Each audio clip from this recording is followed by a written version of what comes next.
చిన్న జాబో లేదా ఒక 10-20 లక్షలు క్యాషో ఉంటే వాడికి మంట ఉండదు. ఎక్కువ మందికి 20 లక్షల అప్పులతో వచ్చిన నేను వెస్టీజ్లోకి 25 lakhs ₹2 వడ్డీకి తెచ్చిన నోట్లు ఉన్నాయి నా దగ్గర. తెలిసి తెలియక ఒక 2-3 రకాల వ్యాపారాలు చేసినాం.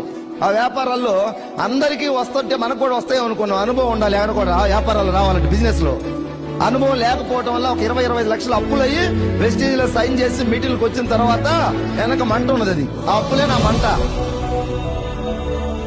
ఆ మంటతో పనిచేస్తే పోయిన సంవత్సరం డిసెంబర్ కు నా ఇన్కమ్ నియర్లీ 1,60,00,000. ఈ ఇయర్ 1,50,00,000 ఎంఎస్ఆర్ ఇన్కమ్.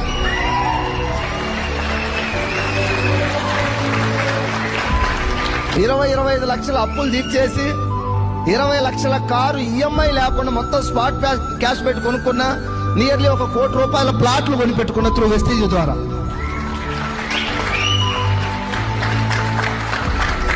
ఇదంతా కూడా ఇప్పుడు సాధించింది మా దృష్టిలో చాలా లిటిల్ బిట్ చిన్న సక్సెస్. చేయాల్సింది ఇంకా చాలా ఉంది. ఇంకొక